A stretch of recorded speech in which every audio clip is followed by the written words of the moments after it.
بسم اللہ الرحمن الرحیم۔ حبیب کو تو خط لکھ کے بلایا جی، جب خط پہنچا ہے نا حبیب کے، اللہ اکبر، قاصد نے دروازہ بجایا، یہ اپنی زوجہ کے ساتھ کھانا تناول کر رہے تھے، آواز دے کر پوچھا من الباب، کون ہے دروازے پر؟ تو امام حسین کے قاصد نے آواز دی انا برید الحسین، میں حسین کا قاصد ہوں۔ ہاتھ پیر کانپنے لگے، حسین کا قاصد میرے دروازے پر آیا ہے؟ گھر سے باہر نکلے، خط لیا، آنکھوں سے لگایا، گھر میں داخل ہوئے، زوجہ نے بڑھ کے پوچھا حبیب کیا لکھا ہوا ہے؟ کہا حبیب یہ خط حسین ابن علی کی طرف سے ہے، الی رجل فقی حبیب ابن مظاہر، ایک رجل فقی حبیب ابن مظاہر کی طرف۔ حبیب ہماری نسبت رسول اللہ سے کیا ہے اسے تو تم جانتے ہو، تو بس اتنا جان لو کہ دشمن کے نرغے میں گھر چکا ہوں۔ بعض بزرگوں نے لکھا ہے کہ حضرت نے ایک اور جملہ بھی لکھا کہ حبیب یاد رہے میرے ساتھ زینب بھی ہے، اجرکم اللہ، اجرکم اللہ۔ زوجہ نے بڑھ کے پوچھا حبیب پھر کیا ارادہ ہے؟ کہا میں ضعیف ہو گیا ہوں، بوڑھا ہو گیا ہوں، میں کیا حسین کی مدد کے لیے جاؤں گا؟ تو جیسے یہ جملہ سنا نا، چادر سر پہ رکھتے ہوئے کہنے لگی پھر مجھے جانے دو، اس لیے کہ تم نے ہی تو بتایا ہے کہ زینب بھی حسین کے ساتھ ہے۔ حبیب ابن مظاہر کی آنکھوں میں آنسو آ گئے، اللہ اللہ رے، غربت حسین، خواتین بھی رحم کھا رہی ہیں حسین پر۔ فرمایا نہیں، یہ کیسے ممکن ہے فرزند رسول مجھے بلائے اور میں مدد کرنے نہ جاؤں؟ فرمایا اپنے غلام کو آواز دے کر جاؤ، گھوڑا تیار کرو اور فلاں جگہ پر جا کے کھڑے ہو جاؤ، حالات نامساعد ہیں، میں کچھ تاخیر سے پہنچوں گا لیکن گھوڑے پر بیٹھ کر حسین کی مدد کرنے جاؤں گا کربلا کے میدان۔ حبیب کے غلام نے گھوڑا تیار کیا اور ایک مقام پر جا کے کھڑا ہوا۔ حبیب بے راہوں سے ہوتے ہوئے پہنچ رہے تھے، کچھ تاخیر ہوئی تو غلام گھوڑے سے کہنے لگا اگر میرا مولا نہیں آیا تو میں تیری پشت پر بیٹھ کر حسین کی مدد کرنے جاؤں گا، موقع مل رہا ہے مجھے، سعادت مندی مل رہی ہے۔ حبیب نے فرمایا اے غلام تو نے میرے مولا سے محبت کا اظہار کیا ہے، میں اسی بات پہ تجھے آزاد کر رہا ہوں۔ سنیں گے زدارو، پیروں میں بیٹھ گیا مولا، جب آپ اپنی خدمت لے رہے تھے تو مجھے اپنے ساتھ رکھا، اب تو فرزند رسول کی خدمت کا وقت ہے، مجھے اپنے ساتھ لے چلیے، اجرکم اللہ۔ اپنے ساتھ بٹھا لیا حبیب نے اپنے غلام کو بھی۔ کربلا پہنچے، جو ہی کربلا کی جانب حبیب نے کربلا میں قدم رکھا اور کوفے کی جانب سے گرد نظر آئی، امام نے آواز دیا عباس، علی اکبر، میرا بھائی آ رہا ہے، میرا حبیب آ رہا ہے۔ بڑھ کر استقبال کیا، اجرکم اللہ، بڑھ کر استقبال کیا، مرحبا، آفرین، تکبیروں کی صداؤں سے حبیب کا استقبال ہوا۔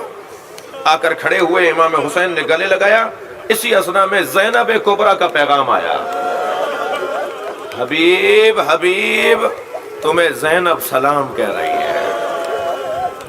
اللہ اکبر۔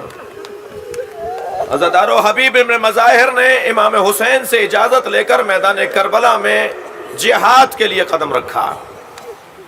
جہاں اہل بیت میں مولا عباس سے مولا حسین کو سہارا تھا، وہاں اصحاب میں حضرت حبیب سے مولا حسین کو سہارا تھا۔ حبیب میدان کربلا میں اترے، واحد صحابی ہیں امام حسین کے، ضعیف العمری کے باوجود، کبر سنی کے باوجود 80 سپاہیوں کو حبیب نے فنار کیا ہے، اس بڑھاپے کے باوجود۔ اور جب زخم پر زخم لگتے رہے اور زخموں سے تاب نہ لا لا کر گھوڑے پہ ڈگمگاتے رہے، تو ایک وقت تو یہ آنا تھا نا کہ حبیب گھوڑے سے زمین کی طرف آئے اور آواز دے کر کہا مولا میرا سلام آخر لیجیے گا۔ عزادارو، حسین ابن علی اس جانب روانہ ہوئے جہاں حبیب گھوڑے سے گرے تھے۔ جب دیکھا تو شہادت ہو چکی تھی، روح پرواز کی جا چکی تھی کہ ایک مرتبہ مرثیہ پڑھا، یا اللہ تیرا حسین گواہی دیتا ہے، یہ ایک رات میں قرآن پڑھ لیتا تھا، یہ عامل قرآن تھا، یہ حافظ قرآن تھا، یا اللہ یہ محافظ قرآن تھا۔ آگے بڑھے، حبیب کا لاشا اٹھانے لگے تو حضرت عباس نے بڑھ کر کہا مولا یہ لاشا میں اٹھاؤں؟ فرمایا میرا مہمان ہے، میرا دوست ہے، میں خود لاشا اٹھاؤں گا۔ 2 قدم چلے تو پیر لڑکھڑانے لگے، علی اکبر نے بڑھ کر کہا بابا مجھے دے دیجئے. کہا نہیں یہ میرا مہمان ہے. میرے مولا نے گنج شہیدہ تک حبیب کا لاشا پہنچایا. حبیب کے استقبال کے لیے تمام جوانان بنی ہاشم جمع ہوئے. گنج شہیدہ میں لاشا رکھ دیا گیا. سنیں گے عزادارو، حبیب کا ایک بیٹا قاسم ابن حبیب کربلا میں بابا کے ساتھ شہید نہیں ہوا. یہ لٹا ہوا قافلہ، یہ اسیروں کا قافلہ، یہ شہداء کے سر نیزوں پہ چڑھا ہوا قافلہ جب کربلا سے کوفے کی جانب روانہ ہوا تو کوفے میں حبیب کے بیٹے قاسم ابن حبیب نے آ کر خولی سے کہا یہ سر جو تیرے ہاتھ میں ہے یہ میرے بابا حبیب کا سر ہے، یہ مجھے دے دے میں اسے دفنا دوں جا کر. کہنے لگا مجھے شام کے دربار سے انعام ملنا ہے. قاسم نے کہا جو انعام وہاں سے ملنا ہے میں دینے کو تیار ہوں. کہنے لگا نہیں سروں کو پہنچانا ہے، شمارش ہونی ہے سروں کی، میں سر تمہارے حوالے نہیں کر سکتا. لیکن سنیں گے عزادارو، جب یہ قافلہ کوفے سے نکلا شام کی جانب جانے کے لیے تو قاسم ابن حبیب نے اپنے 10 نوجوان دوستوں کے ہمراہ خولی پر حملہ کیا اور سر حبیب لینے میں کامیاب ہوا. اور امام سجاد کے برابر سے کہتا ہوا گزرا جس کا جوان بیٹا زندہ ہو اس کے باپ کا سر نو کے نیزہ پر نہیں ہوتا. امام کا حال متغیر ہو گیا، بیڑیاں سنبھالی، ہتھکڑیاں سنبھالی، بابا کے سر کے قریب آ کے کھڑے ہو گئے. بابا یہ سچ کہتا ہے آپ کا بچہ مشیت کا پابند ہے، حکم الہی اور امر الہی کا.